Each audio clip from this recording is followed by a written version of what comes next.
Ok, entonces, lo que veíamos, por ejemplo, en los cursos de balances de materia y energía, siempre se basaba en checar entradas, salidas, la diferencia entre las entradas y salidas, más algún término que tuviera que ver con generación o menos un término que tuviera que ver con consumo, era igual a la acumulación, ¿no?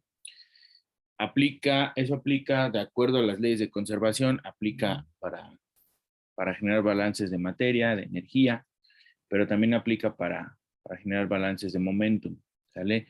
Las leyes de conservación también aplican para el momentum, entonces eso nos permite establecer un balance basado en el mismo principio.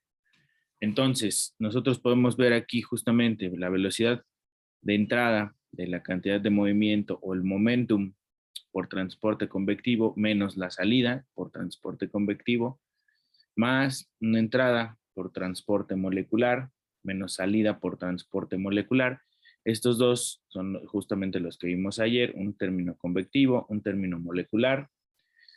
Y esto, adicionado a las fuerzas que actúan sobre el sistema, eso nos da igual a cero, ¿sale? Ese es el mismo fundamento de balances y sobre eso vamos a establecer estas ecuaciones que vamos a ver hoy. Vamos a recordar un poquito lo que estábamos viendo sobre el transporte de cantidad de movimiento. Vemos que tiene un término asociado al transporte molecular y un término asociado al transporte convectivo, ¿sale? Todo aquello que se encuentre en movimiento va a generar un transporte convectivo. Y ese movimiento, aprovechando este punto para hacer un paréntesis, ese movimiento puede estar asociado a cambios en la densidad, por ejemplo, por temperatura. Si ponemos a calentar, por ejemplo, una olla con agua, podemos ver cómo la parte de abajo se calienta, se expande y entonces empieza a haber un flujo hacia arriba. O con el aire, por ejemplo, pasa lo mismo. Si hay alguna fuente de calor, el aire se empieza a expandir. Esa expansión o esa disminución en la densidad empieza a generar un flujo hacia arriba y luego la parte fría del fluido, al ser más densa, empieza a fluir hacia abajo. Y entonces ese pequeño movimiento ya se puede denominar un tipo de convección. Eso lo van a ver más a detalle en el curso de transferencia de calor, pero bueno, por ahí ya podríamos estar viendo algún perfil de velocidades. En nuestro caso, o bueno, para fines de este curso, nos vamos a centrar en fluidos que estén en movimiento, pero por algún impulsor, ya sea un impulsor de una bomba que esté haciendo pasar un fluido a través de un tubo, una tubería, o ya sea por el impulsor de un motor que esté empujado por un motor dentro de un tanque agitado y que genere mezclado de algún fluido, ¿vale? Entonces, el fluido que está en movimiento genera transporte por convección y lo asociamos a este término. Si no, bueno, la otra contribución más bien es por un mecanismo molecular y estamos en este primer término, ¿vale? Veíamos que vamos a trabajar con esfuerzos cortantes. El esfuerzo cortante va a ser el esfuerzo en dirección Y asociado a la velocidad en J, y eso está relacionado también con el transporte convectivo. Vamos a ver cómo se transfiere momentum en la dirección Y asociado a la velocidad en J, ¿sale? Y entonces con eso tenemos el término ya de la tasa de transporte de cantidad de movimiento.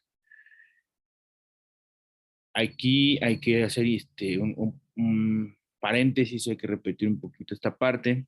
Nosotros podemos ver esto como un tensor de flujo de cantidad de movimiento, ajá, pero ese tensor de flujo de cantidad de movimiento, nosotros lo veíamos como una densidad de flujo, ¿sale? esa densidad de flujo o lo que llamamos flux o lo que nos ponen en los libros como flux, es más bien este flujo, pero por unidad de superficie. Y esa superficie va a ser perpendicular a la dirección del flujo, del mismo flujo de cantidad de movimiento. ¿Sale? Vamos a quedarnos con flux. Ese término es el que a lo mejor no lo vamos a repetir tanto, porque hay muchos términos que están asociados aquí, pero vamos a quedarnos con ese flux. ¿Sale? Vamos a ver una densidad superficial de flujo de cantidad de movimiento, y es el flujo de cantidad de movimiento que hay sobre la superficie perpendicular a la dirección del mismo. ¿Ok? ¿Vamos bien? Todo bien, profe. Vale, gracias. Entonces decíamos que de acuerdo a la velocidad y de acuerdo a cómo se mueve, podemos generar un perfil laminar, como el que se muestra aquí arriba, o un perfil turbulento, como el que se muestra aquí abajo. ¿Sale? Eso lo vamos a ver un poquito más a detalle ya en la siguiente parte del curso. Por ahorita nos quedamos con esto meramente descriptivo. Este patrón de flujo, ya sea laminar o turbulento, depende de la velocidad a la que vaya el fluido. Esa velocidad y de acuerdo con las propiedades del mismo fluido, nos van a dar uno u otro régimen. Y bueno, ¿qué es lo que hacemos para poder hacer un balance? Lo primero que vamos a hacer en cualquier problema que esté asociado a los fenómenos de transporte, al estudio de los fenómenos de transporte, lo primero que vamos a hacer es identificar las componentes que tienen un efecto significativo, aquellas que no se deben anular, ¿sale? Por ejemplo, si estamos hablando del tubo, si estamos hablando del flujo de un fluido a través de este tubo, la componente de la velocidad, o sea, que tiene que ver con la dirección del flujo, es en este caso una velocidad en z. Vamos a ponernos en coordenadas cilíndricas. Entonces, en coordenadas cilíndricas hay una componente longitudinal, que es z, hay una componente radial que va del cero, de cero, que es el centro del tubo, hacia la pared del tubo, y hay una dirección angular, que es, digamos, que a lo largo de esta circunferencia, ¿no? Entonces, si nosotros vemos primero la velocidad, los componentes de la velocidad, hay una componente en z, una componente en radio y una componente en teta o en el ángulo. De ahí, la única componente que tomaríamos en cuenta sería la componente en z. ¿Sale? Entonces, para este primer paso, la componente de velocidad que no debe anularse es la componente en z. Y las componentes espaciales de las que depende, es decir, la velocidad en z depende del mismo z, depende de la posición en el radio o depende de la posición en la parte angular. Entonces, si suponemos que estamos en un régimen o en un estado estacionario, la velocidad va a permanecer constante y entonces no va a depender de z. ¿Sale? Si la dirección del flujo es en z y no tenemos esa parte de retromezclado, entonces no va a haber una componente en teta, o la velocidad más bien no va a depender del ángulo que estemos tomando con respecto al tubo, a la circunferencia del tubo. ¿Sale? Pero acuérdense que de las condiciones de no deslizamiento, donde decíamos las partículas que están adyacentes a la pared del tubo, o sea, la partícula que viene por aquí o la partícula que viene por acá, van a tener la misma velocidad que el mismo tubo. Entonces, si vemos cómo es el perfil de velocidades, este sí va a depender del radio. Aquí va a ser cero, conforme avanzamos hacia el centro del tubo va a ser mayor, vamos a llegar a un punto máximo y de aquí se va a acercar otra vez a la pared del tubo y va a empezar a ser menor. ¿Vale? Entonces, si nosotros pudiéramos seguir todas las partículas que hay aquí con respecto al radio, veríamos una parábola ¿vale? Donde el mínimo o los mínimos de la parábola serían en las paredes del tubo y el máximo en la velocidad sería justamente en el centro del tubo, ¿vale? Entonces, las componentes que no se anulan para la velocidad son la componente en Z y la componente espacial que no se va a anular es la componente radial, ¿vale? Esto quiere decir que el término tau, es decir, la transferencia de momentum, va a ser en dirección radial y va a ser por efecto de la velocidad en Z. Entonces, si nosotros vemos esos subíndices de tau, nosotros vamos a tener una tau subíndice RZ y ese es el término que no vamos a anular para las ecuaciones de variación.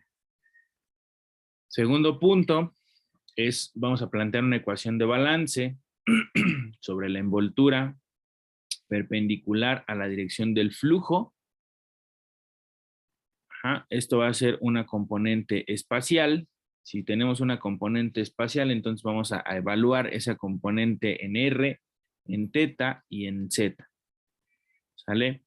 El espesor, hacemos que el espesor de esa envoltura tienda a 0 y aplicamos la definición de la primera derivada. Esta ecuación de la primera derivada es cuando aplicábamos un límite y luego cuando el espesor de esa película o del límite en esa película tiende a 0, eso se define como la primera derivada. ¿Ok? Aplicamos ahí la ley de viscosidad de Newton en ese límite o en esa primera derivada.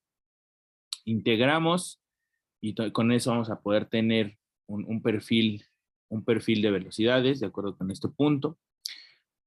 Luego esa ecuación la podemos utilizar para generar una distribución de velocidades, una velocidad máxima, es decir, a qué velocidad se va a viajar el fluido en el centro del tubo. Vamos a tener una velocidad promedio y la fuerza que se ejerce sobre las superficies sólidas. Esa fuerza que se ejerce sobre las superficies sólidas es lo que conocemos como el esfuerzo de corte o la fuerza de fricción que se genera justo en la pared del tubo. ¿Sale? Vamos a generar, o bueno, para poder integrar las ecuaciones que vemos, necesitamos generar ciertas condiciones de frontera. Entonces, para las condiciones de frontera, lo que vamos a ver son las interfaces. Primero vamos a ver que hay una interfase sólido-líquido, esto es en la pared del tubo, y en esa interfase vamos a suponer la condición de frontera de que la velocidad del fluido es igual a la velocidad del sólido. Entonces, en ese punto, en la pared del tubo, la velocidad del fluido es 0. Esa se conoce como una condición de no deslizamiento. Ajá. Si tuviéramos dos fluidos, dos líquidos que fueran inmiscibles, que están corriendo en el mismo tubo, en el mismo sistema, entonces en la interfase líquido-líquido, vamos a suponer que es agua y una mezcla de agua con aceite, por ejemplo. Entonces en la interfase líquido-líquido, las velocidades y los esfuerzos en la interfase son continuos. O sea, nosotros vamos a tener en esa interfase las dos fases o los dos lados de la interfase van a viajar a la misma velocidad y los esfuerzos van a ser continuos justo en esa interfase.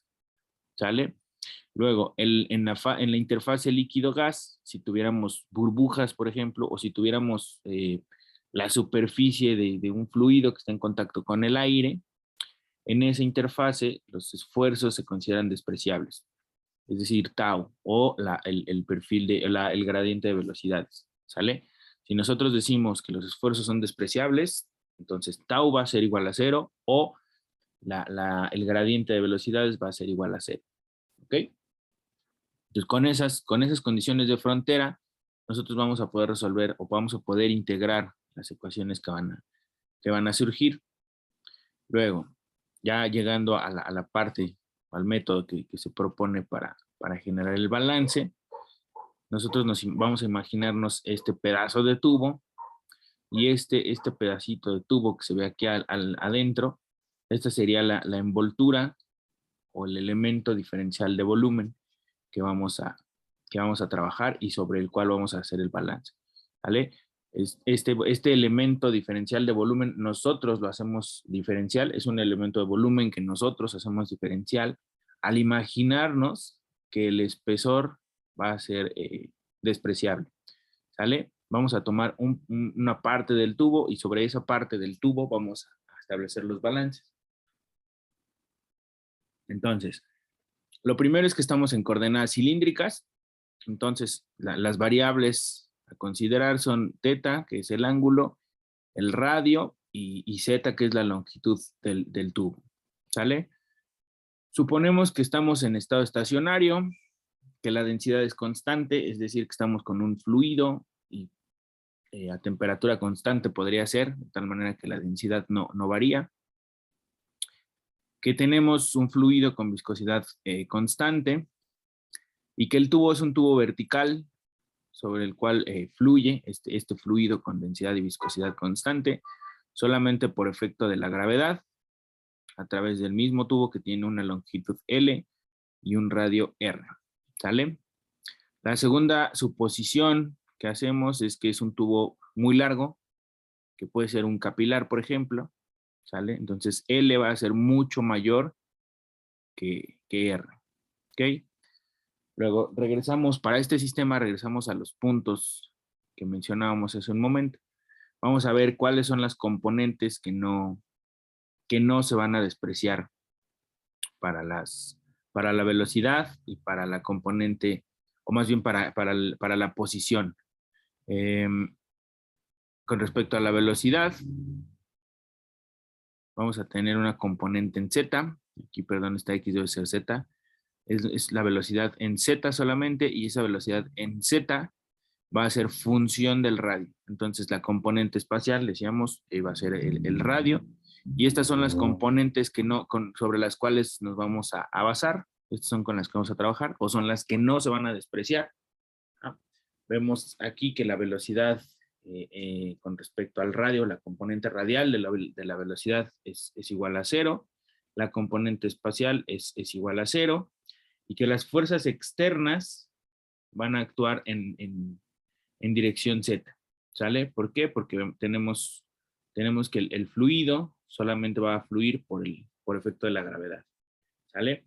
Entonces, con eso, los esfuerzos de corte nos van a quedar como el esfuerzo en dirección radial por efecto de la componente en Z de la velocidad, ¿sale? Y entonces esas mismas componentes son las que vemos en este gradiente de velocidades.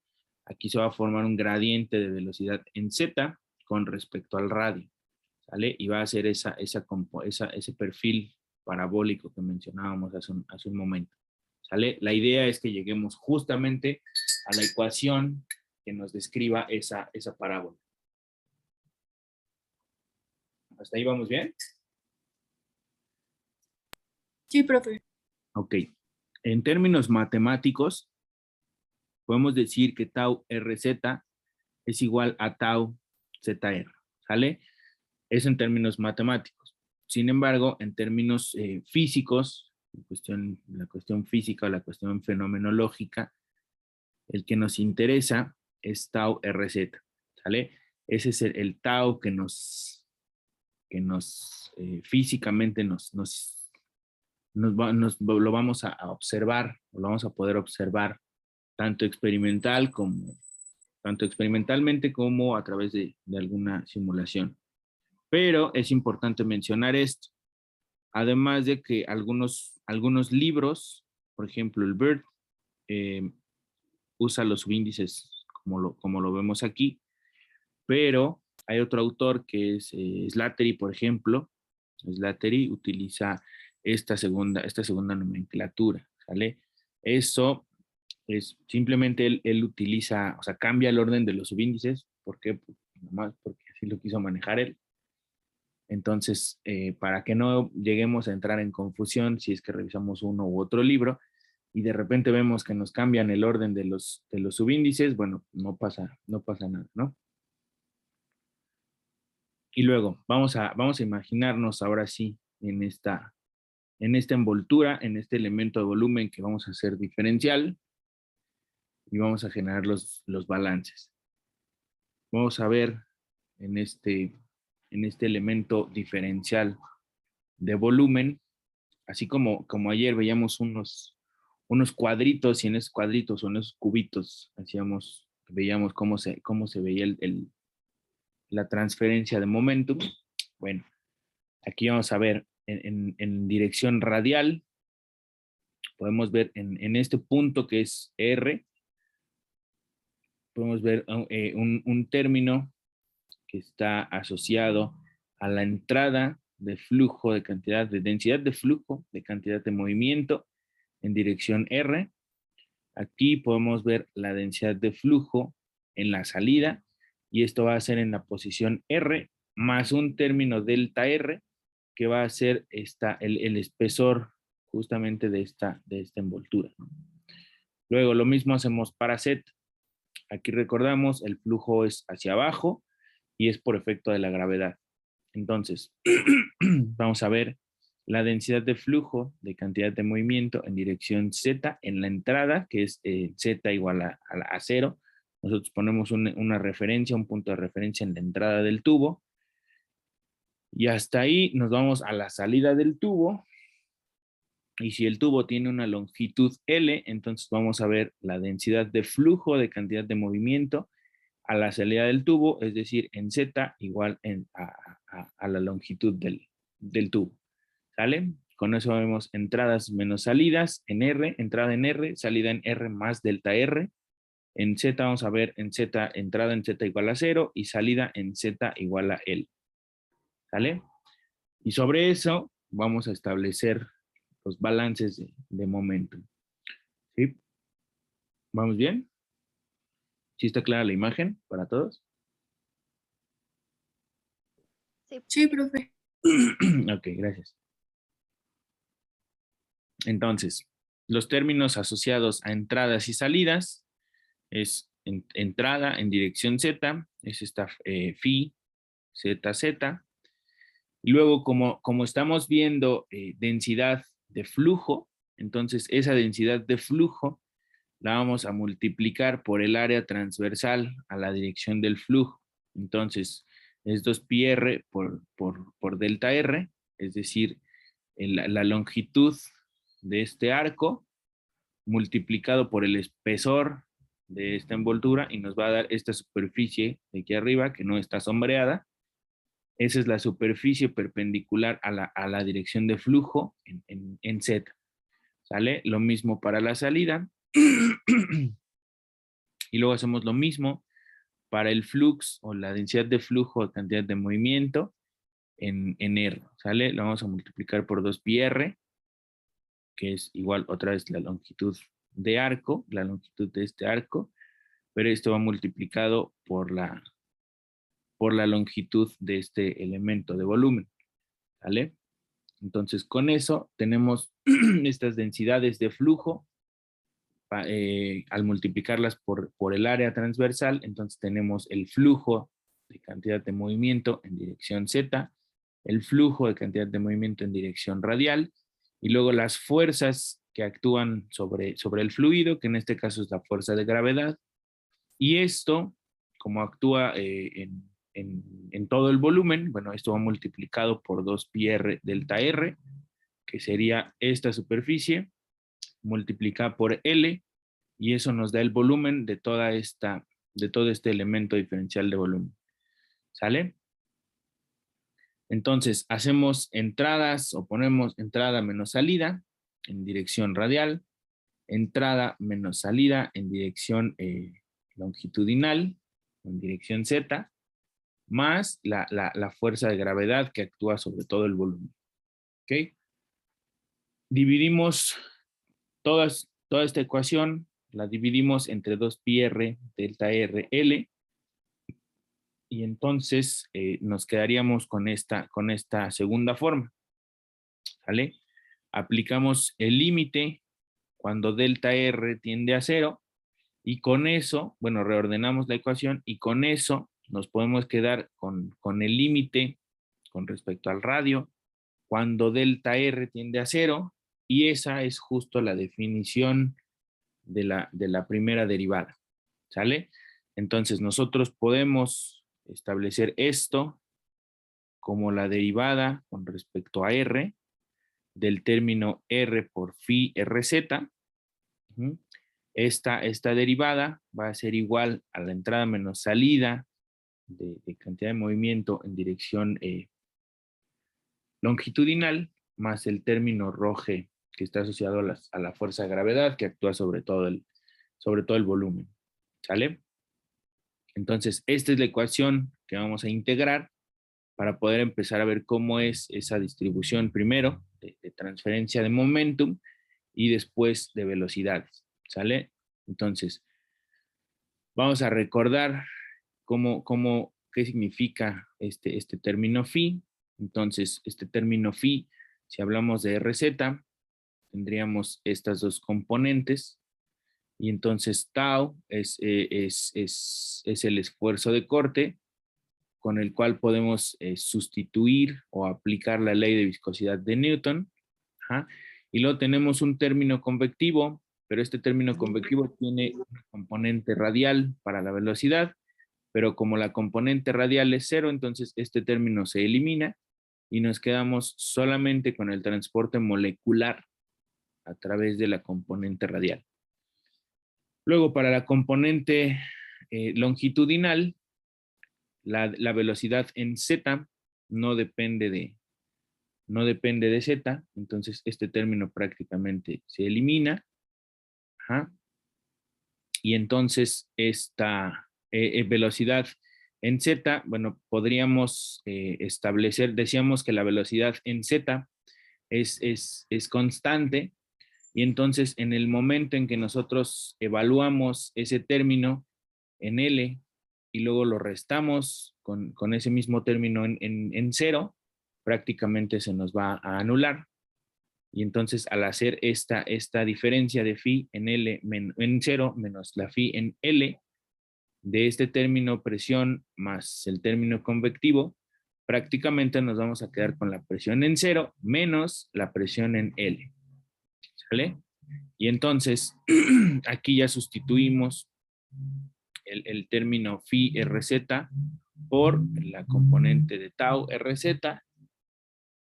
La parte longitudinal entonces se convierte en la presión evaluada en 0, más el término ρg evaluado en 0, menos la presión más el término ρg, pero ahora evaluados en L. Esto va dividido entre la longitud del tubo, y con eso podríamos tener o podemos transformar estos dos términos, P0 más ρg0 y PL más ρgL, como una presión absoluta evaluada en 0 menos la presión absoluta evaluada en L, ¿sale? Donde la presión absoluta va a ser la presión manométrica más este término ρg que tiene que ver con la presión atmosférica, ¿sale? Entonces, esto nos va a dar una caída de presión.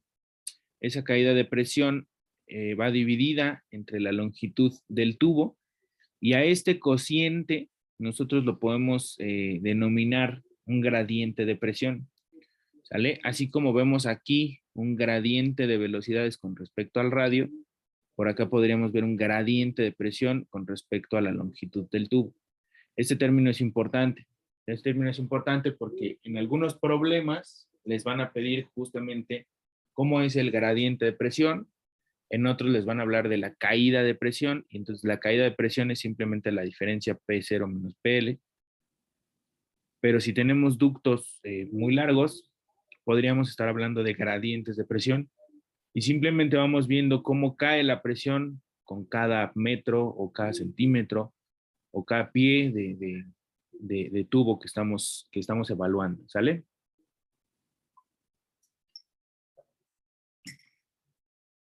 Entonces integramos, perdón, esta ecuación, la integramos y prácticamente tendríamos esta ecuación que queda aquí abajo, ¿sale? Hacemos una separación de variables. Este término dr pasa a la derecha y entonces tendríamos la dr tau del lado izquierdo y todo este término con dr del lado derecho.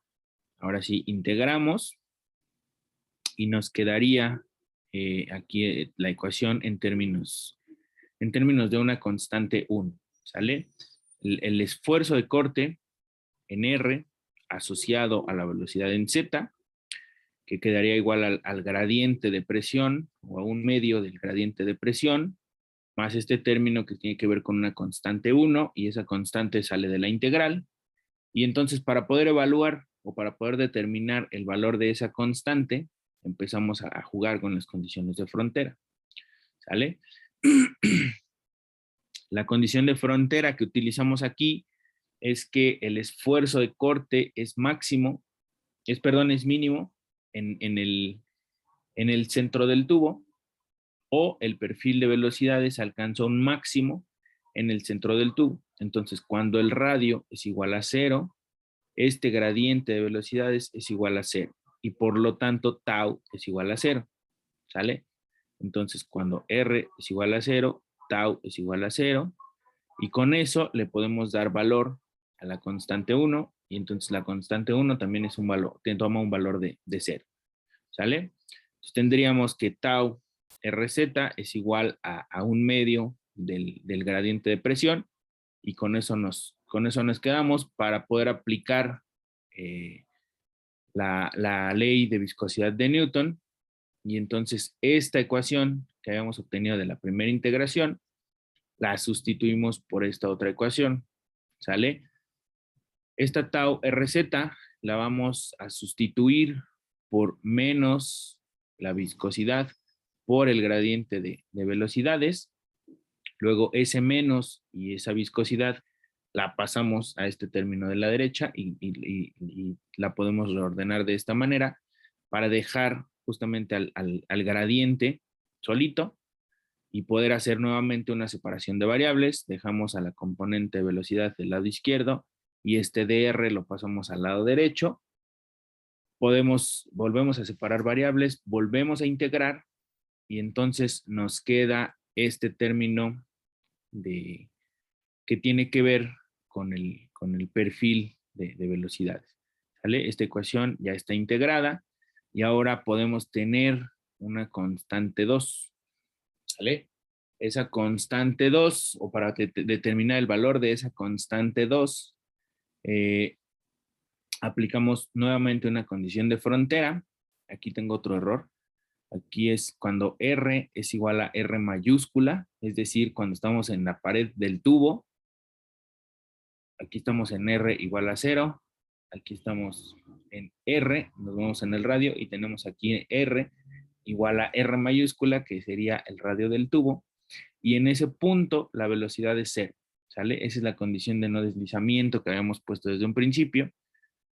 Y entonces con eso podemos sustituir en la ecuación que habíamos obtenido, recordando que esto debe ser R igual a R mayúscula. Entonces, cuando R es igual a R mayúscula, la velocidad es igual a 0, ¿sale? Entonces, con eso tenemos el valor para la constante 2. Ese valor para la constante 2 lo sustituimos aquí. Y luego, al hacer un poquito de álgebra para simplificar la ecuación, vamos a llegar a esta parte de aquí, a esta ecuación que vemos aquí abajo, ¿sale? Tenemos la caída de presión, que está dividida por cuatro veces la viscosidad por la longitud del tubo. Esto multiplica al radio al cuadrado y eso va a estar multiplicado por esta expresión cuadrática con respecto al radio, ¿sale? Entonces decíamos que el perfil de velocidades es una parábola. Si nosotros pudiéramos darle seguimiento a las partículas que van dentro del tubo, podríamos ver una parábola y esa parábola sería justamente esta que vemos aquí. Y esa parábola se puede describir con esta ecuación, ¿sale? ¿Alguna duda?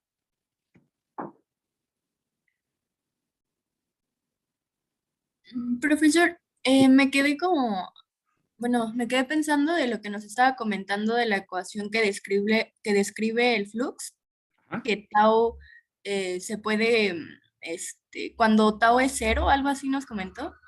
ajá, aquí. Ajá, en la última, en la ecuación. Ujú. Ujú. Aquí esta condición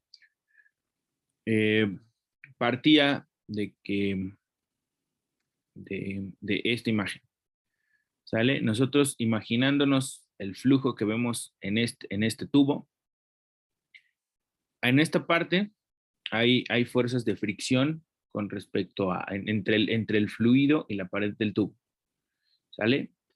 Conforme avanzamos hacia el centro del tubo, podemos ver que los esfuerzos de corte van siendo menores y entonces en esta parte central del tubo es justo donde hay menos esfuerzos de corte, son despreciables los esfuerzos de corte y el perfil de velocidades ahí alcanza un máximo, o la velocidad de cada partícula, ahí es donde alcanza un máximo. Entonces, si eso tiene un máximo, entonces el gradiente de velocidades ahí debe ser cero. Ya. Y con eso podemos tener esta primer constante 1. Ah, ok, ok. Gracias, profe. Vale, ¿no? ¿De qué? Hasta, bueno, con esto tenemos ya, podemos llegar a esta, seguimos con todo el procedimiento y llegamos hasta el perfil de velocidades. ¿Alguna otra duda aparte de eso?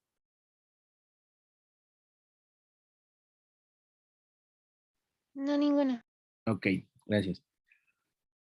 Entonces, con eso ya tenemos una ecuación que describe el perfil de velocidades, este perfil parabólico que podemos tener aquí, lo podemos describir con esta ecuación. Y decíamos, esa ecuación nos sirve para determinar la velocidad máxima que alcanza el fluido. Esa velocidad máxima es cuando el radio o cuando estamos parados en el centro del tubo, cuando el radio es igual a cero, y entonces la velocidad máxima es justo esta que vemos aquí arriba, que tiene que ver con la caída de presión, las dimensiones del tubo, el radio y la longitud, la viscosidad del fluido, y con eso vamos a poder calcular la velocidad máxima a la que va a correr, ¿sale? ¿Qué es lo que necesitaríamos en un sistema experimental? Simplemente la capacidad de medición de la presión. En un punto inicial, en un punto final, nosotros vemos cómo cae, cómo va cayendo la presión entre esos dos puntos y con eso calculamos la velocidad, ¿sale? Luego, si hacemos una integración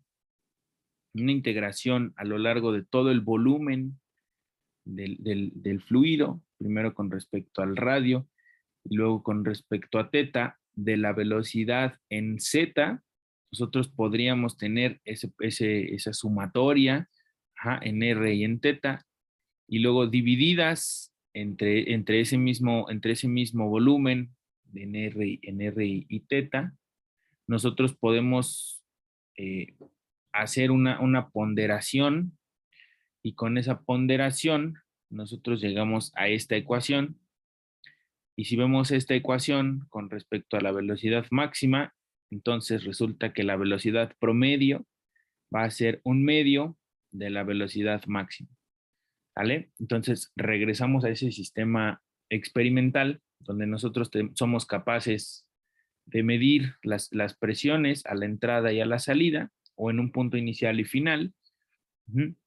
Si nosotros medimos esas presiones, podemos calcular directamente la velocidad máxima y la mitad de esa velocidad máxima es la velocidad promedio a la que va el fluido.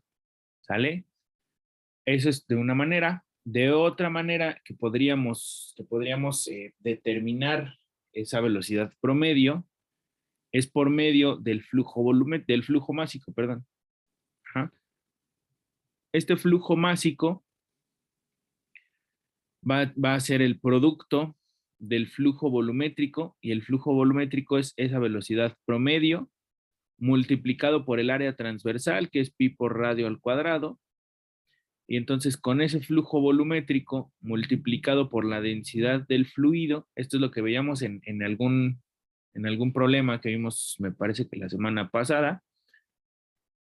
Entonces, la velocidad promedio por el área transversal nos da el flujo volumétrico, y luego ese flujo volumétrico multiplicado por la densidad nos da el flujo másico, y ese flujo másico resulta que lo podemos también asociar a esta caída de presión, ¿sale? Entonces, en un sistema, volvemos a lo mismo, en un sistema, si tuviéramos un sistema experimental, podemos medir dos cosas, o las presiones o el flujo volumétrico. Si nosotros tenemos presiones o tenemos flujo volumétrico, podemos saber a qué velocidad va el fluido, ¿sale? Con cualquiera de esas dos mediciones, flujo másico o caída de presión, ¿sale? Si tenemos flujos pequeñitos, lo más fácil es ver cuántos mililitros de agua, por ejemplo, se van acumulando en un cierto tiempo, y con eso, si queremos determinar la velocidad promedio, pues simplemente ese flujo másico que determinamos, y eso no es más que en una probeta, por ejemplo, dejar que se acumule cierta cantidad de fluido en una probeta. Esa probeta, no sé, la dejamos que se acumule 10 segundos, por ejemplo, y eso lo llevamos a la balanza, y con eso prácticamente ya tenemos los gramos que se acumularon en 10 segundos, y entonces con eso ya tenemos un flujo volumétrico expresado en gramos por segundo. Ajá, y luego esos gramos por segundo, si los multiplicamos justamente, o más bien si los dividimos entre pi por radio al cuadrado y la densidad del fluido, nosotros podemos calcular esa velocidad promedio, ¿sale? Si tenemos flujos ya mayores, entonces no vamos a poder estar acumulando kilos de fluido por segundo, porque se vuelve impráctico, pero en ese sistema, entonces podemos simplemente instalar un manómetro en un punto y en otro, y al instalar esos manómetros, podemos podemos calcular, podemos medir más bien esta caída de presión, ¿sale? Y con esa caída de presión tenemos las dimensiones del tubo, la densidad y la viscosidad del fluido, y con eso podemos calcular directamente el flujo másico. Y luego ese flujo másico entre pi por radio al cuadrado y entre la densidad nos da la velocidad promedio, ¿sale? Esto es cómo vamos a ir jugando con las ecuaciones, y lo importante es de todas estas ecuaciones que vamos llegando o que vamos analizando, hay que ser capaces o hay que visualizar desde un inicio cuáles son las variables que podemos medir, cuáles son los parámetros que no necesariamente podemos medir, pero que podemos determinar o podemos medir, y con eso le damos solución a este tipo de ecuaciones, ¿sale? Esta ecuación para el flujo másico es justamente la ecuación de Hagen-Poiseuille. Ajá. Esta ecuación de Hagen-Poiseuille nos describe el flujo de un fluido a través de un tubo circular, cuya longitud es mucho mayor al radio, y entonces a partir de eso surge la construcción o el diseño de los viscosímetros capilares, ¿sale? A partir de ahí, bueno, el viscosímetro capilar se utilizaba o se utiliza para determinar la viscosidad de los fluidos, y entonces es de aquí justamente donde sale la medición de la viscosidad medida en puaces, ¿no? O en poises, que es así como lo vemos aquí. Los centipuaces que veíamos para la viscosidad de los fluidos justamente vienen de este nombre, y se escriben así, se escriben poises, pero se pronuncian puaces o puas. Ajá. Y esas es, digamos que las unidades de referencia que se vuelven aquí para la viscosidad, ¿sale? Luego, otro otra utilidad para estas ecuaciones es la determinación de las fuerzas de fricción o las fuerzas que se ejercen sobre la superficie del tubo a través del cual está fluyendo el fluido. ¿Sale? Para eso tenemos justamente los esfuerzos de corte, que son estos de acuerdo a la ley de viscosidad de Newton. Y esos esfuerzos de corte, esos son de alguna manera son fuerzas de fricción que actúan sobre la pared del tubo. Ajá, entonces vamos a regresarnos a la imagen. La pared del tubo sobre el cual hay una fuerza de fricción o se generan los esfuerzos de corte es justamente esta envoltura del tubo externo. Ajá, y es la pared que no está sombreada, toda esta pared, lo que está aquí atrás y toda esta pared es la superficie sobre la cual actúan estas fuerzas de fricción. Ajá. Entonces, los esfuerzos de corte o el término tau RZ es la fricción o está asociado a la fricción que se genera sobre toda la pared del tubo y se define así como una fuerza sobre área. De acuerdo a lo que habíamos visto, de acuerdo a lo que habíamos visto en la clase pasada, donde decíamos este tau RZ, se puede definir como una fuerza sobre área. Entonces es justo esa fuerza asociada a la componente en z de la velocidad sobre el área, y el área es 2πr por la longitud del tubo. Ajá, y esa fuerza sobre área va a ser igual a los esfuerzos de corte y entonces es menos la viscosidad por el gradiente de velocidades con respecto al radio. ¿Vale? Eso va a ser igual a pi por radio al cuadrado por la caída de presión. Ajá. Y entonces con eso tenemos cómo evaluar justamente esas fuerzas de fricción que se ejercen sobre la pared del tubo. ¿Sale? Esa presión, aquí la vemos como una presión absoluta. Esa presión absoluta se puede separar en términos de la presión manométrica y un término asociado a Røge, que tiene que ver con la presión atmosférica. ¿Sale? La presión absoluta la definimos así como la suma de la presión manométrica más la presión atmosférica. ¿Sale? ¿Alguna duda con esto?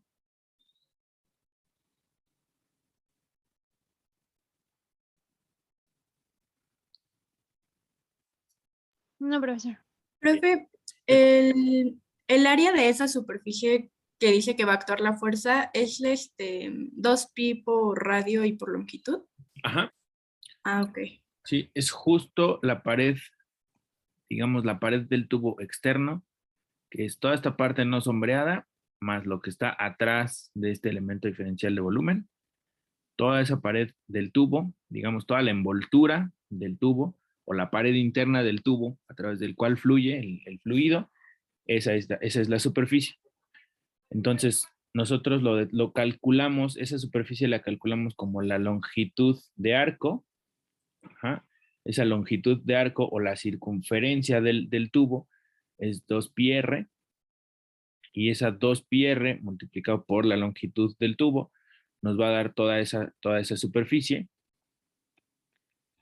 y esa superficie es justo esta que vemos aquí. ¿Sale? Ok. Ahora, esto es muy importante. Esta parte de aquí prácticamente es el principio por del cual vamos a partir para establecer la disipación de energía o el gasto energético que vamos a tener justamente por fricción, por la fricción que se genera entre el fluido y las paredes del tubo. Y esas caídas, esas fuerzas de fricción que generan justamente una caída de presión, son los puntos de partida para poder calcular la capacidad de un equipo de bombeo que nos va a permitir mover a un fluido a través de una tubería. ¿Sale? Eso lo vamos a ver más adelante, eso ya es digamos, la siguiente parte del curso, pero es importante que nos quedemos con esta ecuación, ¿sale? Y luego, eso, de alguna manera, todo este procedimiento del planteamiento de los balances nos va a permitir establecer las ecuaciones de variación. Para las ecuaciones de variación o para entender las ecuaciones de variación, primero es importante que hagamos hagamos mención sobre los tipos de derivadas que vamos a estar trabajando. Primero vamos a ver a la derivada parcial con respecto al tiempo. Vamos a ver cómo cambia, o el significado de esta es cómo cambia la variable independiente. En este caso podemos hablar de una concentración.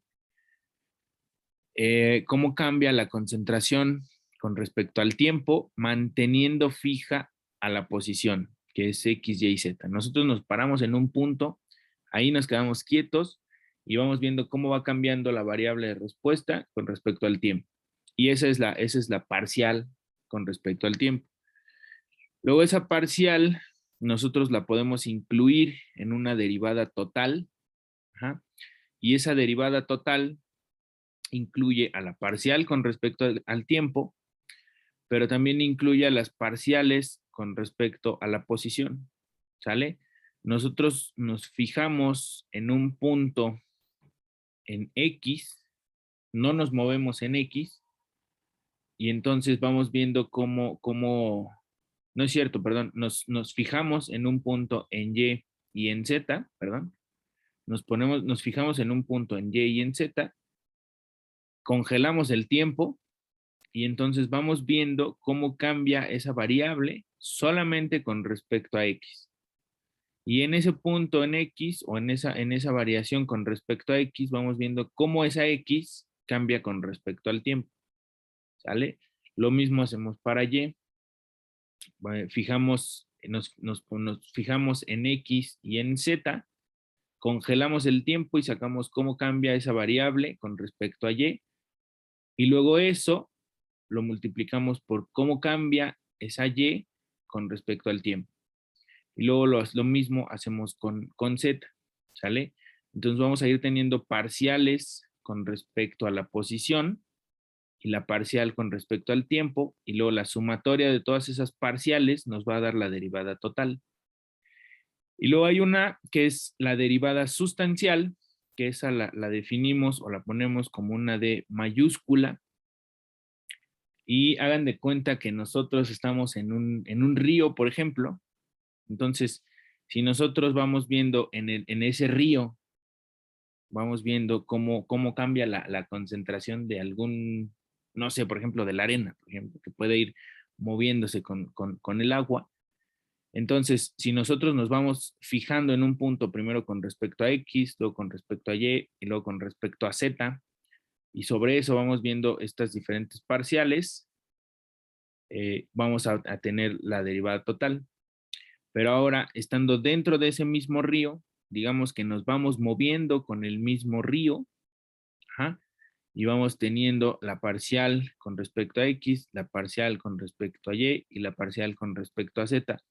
Pero repito, esto es moviéndonos con el mismo río o moviéndonos con la misma sustancia que está en estudio, y entonces tenemos esta derivada sustancial. Y esta derivada sustancial es la que nosotros vamos a utilizar para establecer las ecuaciones de variación. ¿Sale? Aquí vamos a ver cómo esta notación en términos de ecuaciones diferenciales parciales, nosotros la podemos tener de esta otra manera. ¿Sí? Vamos a tener el gradiente de la concentración haciendo un producto punto con el vector de velocidad, y este producto punto, si lo desarrollamos en sus diferentes componentes, vamos a tener esto de aquí, ¿sale? Y entonces la derivada sustancial va a ser igual a la derivada parcial con respecto al tiempo, más este producto punto de la velocidad por el gradiente de concentraciones, ¿sale? Entonces, esa misma notación, eso lo pueden checar en el apéndice A del BERT. Ahí les va a decir cómo podemos expander esta notación a esta notación en términos de parciales. Esta notación en términos de parciales, si estamos en coordenadas cartesianas, se desarrolla de esta manera, pero si estamos en coordenadas cilíndricas o esféricas, lleva otro desarrollo. Entonces ahí es importante que lo revisen, ¿vale? Y entonces con eso, siguiendo esa notación y siguiendo el procedimiento que hicimos ahorita para generar un balance, nosotros podemos tener o podemos llegar a la ecuación de continuidad. Ajá. Podemos llegar a la ecuación de movimiento, que es justamente la ecuación a la que llegamos hoy. Ajá. Pero también podemos llegar a la ecuación de energía mecánica. Esa ecuación de energía mecánica la vamos a ver en la siguiente parte del curso. O podemos ver esta ecuación de movimiento en términos de estas ecuaciones de Navier-Stokes, que justamente describen el movimiento de un fluido a través de un tubo. ¿Sale?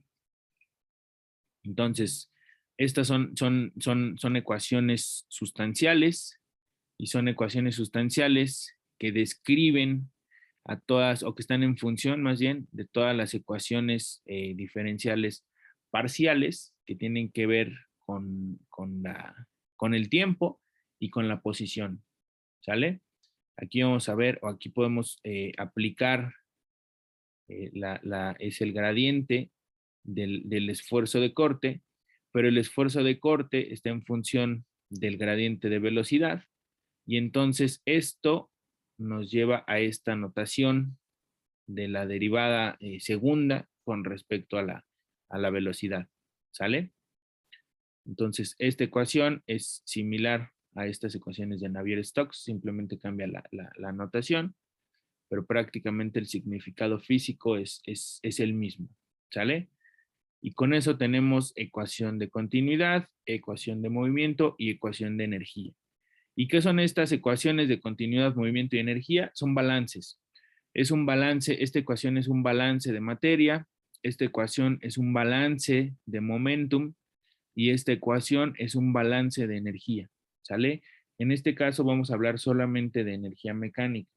Podríamos hablar de energía interna o de entalpía más bien, si hablamos de un flujo, de un fluido que puede tener cambios en la temperatura, por ejemplo, haríamos un balance de energía total, y ese balance de energía total estaría en términos de la entalpía, y esa entalpía generaría un intercambio de calor y un trabajo. ¿Vale? Y entonces esta ecuación de energía mecánica se transformaría en la primera ley de la termodinámica. En este caso, como solamente tenemos contribución de energía cinética y potencial, entonces hablamos de una ecuación de energía mecánica. Pero volvemos a lo mismo, este es un balance de energía, este es un balance de momentum, y el primero es un balance de materia. ¿Sale? Y entonces aquí es donde decimos, necesitamos cambiar un poquito esa perspectiva de los balances. Aquí no estamos viendo un proceso, no estamos haciendo un balance en un proceso, estamos haciendo un balance, o estamos haciendo unos balances, pero en un elemento diferencial de volumen. ¿Sale? Los fundamentos y los principios de balance son los mismos, pero aplicamos ecuaciones de variación para describir los mecanismos de transporte molecular. Ajá. Con eso generamos estas ecuaciones de variación.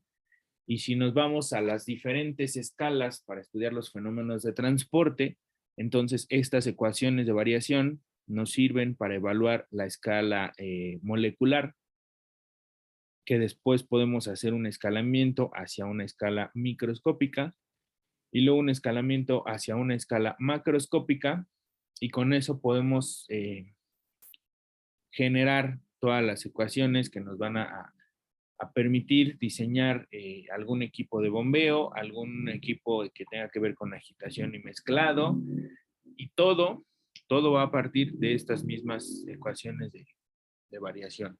¿Sale? ¿Alguna duda? Todo bien, profesor. Vientos. pues vamos a dejarle aquí. Mañana continuamos el jueves.